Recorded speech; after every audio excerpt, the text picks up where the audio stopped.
Baik ikhwas sekalian, kisahnya begini. Waktu Nabi SAW pulang dari Isra dan Mi'raj, beliau mengatakan, aku sempat duduk di depan Ka'bah, diikuti dengan perasaan masih terbawa dengan kejadian yang tadi malam, kejadian yang luar biasa nih. Maka yang terjadi ikhwas sekalian, kata Nabi SAW, lewat dari hadapan saya Abu Jahal. Lalu Abu Jahal berkata, wahai Muhammad, ada apa dengan kamu? Kamu seperti orang yang bingung. Kata Nabi SAW, tadi malam datang, saya telah diperjalankan ke Palestina. Saya telah diperjalankan semalam. Kata Abu Jahal, kemana? Kata Nabi SAW, ke Palestina. Gitu kan? Lalu Nabi SAW ceritain, datang kepada saya Jibril. Jibril membawa burak. Burak itu adalah kuda yang berwarna putih dan bersayap. Dimanapun matanya mandangin sebuah tempat, kakinya sudah tiba di sana. Lalu kemudian saya tiba di Palestina. Lalu kemudian saya masuk dan saya mengikat tali kekangan kuda burak tadi dan saya masuk ke dalam. Kemudian pada saat saya masuk ke dalam, gitu kan? Kemudian saya temukan pada saat itu semua nabi-nabi berkumpul. Lalu kemudian saya masuk dan menjadi imam, mensolati mereka. Saya melihat Ibrahim, dan Ibrahim paling mirip seperti saudara kalian ini, maksudnya seperti beliau sallallahu alaihi wasallam. Dan saya melihat Isa yang rambutnya basah seakan-akan baru keluar dari kamar mandi. Dan saya pun melihat Musa yang berkulit kehitam-hitaman dan badannya kekar serta berbulu, seperti dari suku, ada satu suku Arab, saya lupa namanya, tapi disebutkan sebuah suku negara Arab, dari Jazirah Arab. Kemudian Nabi SAW menceritakan semua. Setelah itu saya dimi'rajkan ke langit, naik langit pertama, kisahnya panjang tentunya, ketemu dengan Nabi Adam, kemudian langit kedua Yahya dan Isa, kemudian langit ketiga bertemu dengan Idris, langit keempat ketemu dengan Harun, langit kelima ketemu dengan langit keempat dengan Yusuf, langit kelima ketemu dengan Harun, langit keenam ketemu dengan Musa, langit ketujuh ketemu dengan Ibrahim alaihissalam. Lalu Nabi SAW ceritain semua sampai Sidratul Muntaha. Kemudian saya diperlihatkan begitu indahnya Sidratul Muntaha, sangat luar biasa. Kata Nabi SAW dihiasi dengan perhiasan itu seperti permata yang besarnya seperti kuping-kuping gajah. Dan kemudian Allah Subhanahu wa taala membuat Jibril berubah menjadi poster aslinya sebagai malaikat. Kemudian Allah Subhanahu wa taala mendatangkan sesuatu ke Sidratul Muntaha yang membuat semuanya menjadi terlihat indah dan tidak bisa digambarkan dengan mata. Lalu kemudian saya melihat cahaya yang sangat terang di mana terdengar suara Allah Subhanahu wa taala yang mengatakan, Allah Azza wa Jalla berkata kepadaku, wahai Muhammad, perintahkanlah umatmu mengerjakan 50 waktu sholat. Lalu aku pun turun. Langit ketujuh ketemu dengan Ibrahim alaihissalam. Tentu ini ada kisah panjang ketemu dengan Nabi, sempat ngobrol. Setiap Nabi ini ngobrol Nabi SAW, diberikan salam, didoakan, begitu terus sampai langit ketujuh, gitu kan. Tapi di sini kita ringkaskan cerita waktu dia pulang setelah mengambil perintah 5 waktu sholat. Langit ketujuh Ibrahim alaihissalam tidak bicara lagi. Langit keenam ketemu dengan Musa. Musa bertanya, wahai Muhammad, apa yang Tuhan mau perintahkan? 50 waktu sholat. Kata Musa, umatmu tidak mampu. Saya sudah praktekin pada Bani Israel. Bani Israel lebih kuat daripada umatmu tapi tidak bisa, gitu kan. Kembalilah minta. Nabi SAW mengatakan, saya terus kembali diringankan 5 sampai tertinggal 5 waktu sholat. Dan Musa masih mengatakan berat. Lalu saya berkata, saya sudah malu dengan Tuhanku, maka saya tidak akan kembali lagi. Maka Allah SWT berfirman mengatakan, wahai Muhammad, dia 5 waktu sholat dan akan diberikan pahala 10 kali lipat, gitu kan. Dan hadis ini hadis sahih, bisa dilihat dalam tafsir As-Surah Al-Isra, diriwayatkan oleh Imam Bukhari. Maka ikhwas sekalian, kata Nabi SAW, saya pun kemudian kembali ke Palestina, kemudian saya kembali lagi ke Mekah. Dan di tengah jalan saya melihat kafilah Quraisy yang sedang jalan dan mereka kehilangan unta. Lalu saya mengatakan, unta kalian di sana, di satu tempat. Lalu mereka mengikuti suaraku, lalu mendapatkannya. Kemudian saya kembali ke Mekah. Ikhwas sekalian, tahu siapa yang cerita dan siapa yang diceritakan? Nabi Muhammad SAW cerita kepada siapa? Abu Jahal. Ini bukan Abu Bakar, bukan Umar, bukan sahabat yang sudah beriman. Kisah tentang Isra Mi'raj yang tadi itu ringkasnya. Mungkin masih 10 kali lipat lebih panjang dari apa yang saya sampaikan tadi. Yang panjang lebar tentang keadaan alam barzah dan seterusnya. Tapi ringkas cerita ikhwan. Abu Jahal langsung mengatakan, wahai Muhammad, kau mau ceritain gak orang Mekah kalau saya panggil mereka? Kata Nabi SAW, tentu saja.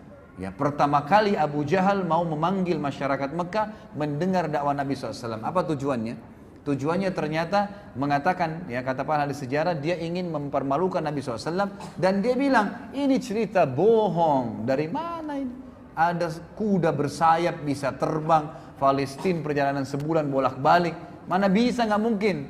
Lalu Abu Jahal pun mengatakan kepada orang-orang Mekah, dalam beberapa athar dikatakan naik sebuah gunung namanya Gunung Abi Kubais, tempat mengiklankan informasi di Mekah. Kemudian dia naik dan di sebelahnya ada Nabi SAW. Orang-orang Mekah kalau lihat orang naik di Gunung Abi Kubais, semuanya pada ngumpul dan semuanya tahu ada informasi penting. Dan mereka tambah kaget karena di atas Gunung Abi Kubais ada Abu Jahal, raja mereka orang-orang kafir di Mekah, dan ada Muhammad SAW. Nabi Muhammad SAW adalah orang yang terpercaya di Mekah, tokoh Quraisy, dan belum pernah dua-duanya ini bersatu sama-sama di tempat akan disampaikan informasi. Orang-orang kafir Mekah berkumpul karena Abu Jahal, para sahabat kumpul karena Nabi SAW. Apa yang terjadi, ikhwan? Abu Jahal mengatakan, silakan Abu Bakar, silakan Rasulullah, silakan Muhammad, sampaikan. Nabi SAW ceritain Isra Mi'raj, kejadiannya begini, semua panjang lebar sampai selesai. Apa yang terjadi, ikhwan? Orang-orang kafir dari orang Mekah tambah kafir. Ini gila nih, nggak mungkin. Gimana caranya? Perjalanan Mekah Palestina sebulan ditempuh dalam satu malam pulang pergi? Nggak mungkin. Itu satu bulan itu pergi ya, pulang pergi berarti 2 bulan. Itu tidak mungkin. Bagaimana caranya bisa ngomong ini gila? Nggak mungkin. Lalu sahabat-sahabat pun yang sudah beriman, itu mereka bimbang. Tapi ini Nabi, nggak mungkin salah. Abu Jahal turun dari gunung Abi Kubais sambil ketawa mengatakan apa, ikhwan? Ya. Sekarang agamanya Muhammad sudah habis. Sampai ke Darun Nadwa dia bilang kepada orang Quraisy, berita gembira wahai Quraisy. Agamanya Muhammad sudah habis. Kata mereka, kenapa? Tuh lihat Muhammad di bawah gunung Abi Kubais dikerumunin orang. Dia berbuat cerita bohong. Ceritanya begini. Abu Jahal tidak sadar dengan hikmah Allah menceritakan Isra Mi'raj. Begini. Muhammad ceritain semua. Tinggal satu orang, kata Abu Jahal. Kalau satu orang ini kalian bisa rusak keyakinannya, maka agamanya Muhammad habis. Cari Abu Bakar. Abu Bakar waktu itu lagi di kebun kurmanya di luar kota Mekah. Maka datang mereka semua. Termasuk ada beberapa sahabat Nabi yang waktu lihat Abu Jahal jalan rame-rame dan mendengar pembicaraan itu ikut. Mau dengar juga. Abu Bakar bilang apa nih? Orang lagi pada bimbang pada saat itu. Informasi yang tidak ada teknologi bisa sampai begitu luar biasanya gitu. Maka sampailah pada saat itu di depan kebun di depan kebun Abu Bakar. Abu Jahal bilang begini, wahai Abu Bakar, keluarlah. Abu Bakar keluar, lihat orang-orang pada ngumpul, dan pertama kali orang-orang kafir Quraisy dengan tokoh-tokohnya semua berjalan dengan sahabat-sahabat, tidak pernah terjadi. Langsung kata Abu Bakar, ada apa Abu Jahal? Abu Jahal bilang, temanmu Muhammad sudah gila. Masa dia cerita begini, cerita tentang Isra Mi'raj. Sedangkan dia ke Palestina saja perjalanan sebulan ditempuh semalam, tidak masuk di akal saya. Apalagi dia sholat bersama nabi-nabi, apalagi dia naik ke langit, ketemu Tuhannya, itu lebih saya nggak percaya. Apa kata Abu Bakar? Ada 2 riwayat. Riwayat yang sahih sebenarnya menyebutkan begini. Wahai Quraisy, kalau Muhammad ucapkan itu, pastikan jawaban dari saya, dia pasti benar. Nggak mungkin salah, gitu kan? Baik, sebentar kita azannya. Dia pasti benar. Lalu kemudian ya berkata dalam riwayat yang lain, ya riwayat Bukhari juga kata Abu Bakar, kalau aku, hai Quraisy, kalau Muhammad ucapkan dia pasti benar. Dan ditambah lagi dengan perkataan, dia telah mengucapkan kepada saya hal-hal yang dia katakan datang dari langit, turun dari langit. Saya sudah yakini, apalagi kalau cuma sekedar dia naik, sama saja. Turun dengan naik sama saja, apa bedanya? Kalau dia turun dari langit saya percaya, apalagi kalau naik, gitu kan? Tapi ada sebuah athar yang luar biasa, ikhwan. Apa kata Abu Bakar? Wahai Quraisy, kalau di depan mata saya ada sebuah tembok warnanya putih terang, dan Abu Bakar mengatakan, tidak wahai Muhammad, tidak wahai Abu Bakar, itu hitam. Maka saya akan bohongkan mata saya dan saya katakan, oh iya, mata saya yang salah, hitam. Apa yang terjadi, ikhwah? Abu Jahal teredam kekufurannya pada saat itu. Gak bisa buat apa-apa. Ternyata Abu Bakar yang dia ingin rusak keyakinannya, sudah mengatakan, kalau depan mata saya tembok putih terang, mata saya lihat putih. Muhammad bilang, enggak Abu Bakar, itu hitam. Oh iya, saya yang salah, hitam. Gitu. Jadi matanya pun dibohongkan. Ini luar biasa keyakinannya. Gitu kan, luar biasa kejujuran dengan Nabi SAW. Lalu Abu Bakar tahu ini ada masalah. Dia berkata kepada para sahabat, di mana Rasulullah SAW? Oh, Rasulullah di bawah gunung Abi Kubais, dikerumunin orang. Abu Bakar segera datang, dari jauh teriak, ya Rasulullah, sengaja teriak-teriak gitu. Orang-orang pada balik semua. Seperti di masjid ini kalau ada yang panggil saya dari belakang, pasti antum bilang, loh ini ada yang panggil, kita balik semua. Siapa orang itu? Jadi Abu Bakar sengaja, dan orang-orang dengar nih. Pada saat Abu Bakar sambil jalan mendekati Nabi SAW, beliau mengatakan, Abu Jahal telah cerita kepada saya, lalu Abu Bakar menceritakan Isra Mi'raj lengkap. Jadi makin nyebar beritanya. Terus sampai depan Nabi SAW, lalu kata Abu Bakar apa? Benarkah ya Rasulullah? Kata Nabi SAW dengan jelas, benar wahai Abu Bakar. Abu Bakar mengucapkan ikhwan dan akhwat kalimat yang kata ulama dengan kalimat ini Islam sampai kepada kita. Kalau dia tidak ucapkan, kita tidak kenal Islam sekarang. Dia bilang apa? Anda pasti benar. depannya orang semua. Nggak mungkin salah. Pasti benar. Semua kekufuran jadi redam pada saat itu. Sahabat-sahabat yang sudah reda keyakinannya jadi kuat imannya. Lalu apa yang terjadi? Abu Bakar kuatkan lagi, sempurnakan, mengatakan apa? Wahai, dia katakan, ya Rasulullah, kami tahu di Mekah ini ada orang-orang yang sudah sering lihat Palestina, lihat Masjid Aqsa, tahu pintu gerbangnya Palestina, pintu Masjid Aqsa, tahu jalan-jalannya. Anda kan belum pernah, kami tahu Anda belum pernah. Kami datangkan orang-orang Quraisy, datang orang-orang Quraisy yang pernah tahu ke sana, termasuk Abu Bakar sendiri pernah ke Palestina, tahu kan itu.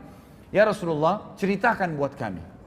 Lalu Abu Bakar sempat berkata kepada mereka, wahai Quraisy, Muhammad akan ceritakan tentang Palestina dan Masjid Aqsa. Kalau dia ucapkan seperti yang kalian tahu, berarti kalian harus meyakininya.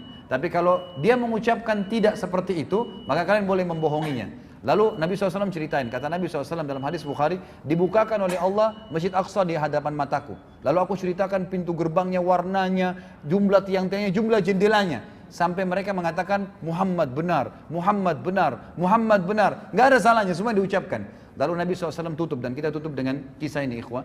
Nabi SAW mengatakan, wahai Quraisy, untuk meyakinkan lagi, kalau kalian ingin yakin tentang benar kejadian tersebut, sungguh waktu saya balik dari Mekah ke Palestina, ada kafilah kalian, ada beberapa ekor unta dan ada fulan, nama-nama orang Quraisy, dan mereka sempat kehilangan unta di tengah jalan. Saya sempat bilang unta kalian di lembah sana, mereka ke sana, mereka temukan unta tersebut, dan unta yang paling depan warna putih, di lehernya ada kain merah. 2 hari lagi sampai di Mekah. Orang-orang Quraisy 2 hari kemudian, ikhwas sekalian, ini penutupan kisah, mereka semua yang beriman dan kafir berkumpul di sebuah pintu namanya pintu Bani Syaibah, pintu gerbangnya Mekah. Situ mereka kumpul, dan ternyata betul sebelum duhur tiba, sebelum waktu duhur, sebelum teriknya matahari, datang kafilah tersebut, dan seperti yang Nabi SAW ceritakan, jumlah untahnya dan orang-orangnya serta unta paling depan warna putih, di lehernya ada kain merah. Lalu berkatalah orang-orang Quraisy, wahai kafilah, kalian dari mana? Mereka bilang kami dari Palestina. Lalu orang-orang Quraisy di Mekah bilang apa? Apakah di tengah jalan kalian kehilangan unta? Kata mereka, iya, kami kehilangan unta dan kami dengar. Terus orang-orang Quraisy bilang di Mekah, lalu apa yang kalian lakukan? Mereka bilang, kami dengar suara dan kami tidak tahu dari mana, mengatakan unta kalian di lembah fulan, kami ke sana kami temukan. Lalu yang terjadi ikhwah, orang-orang kafilah mengatakan kepada orang Mekah apa? Ya, mereka bilang, dari mana kalian tahu?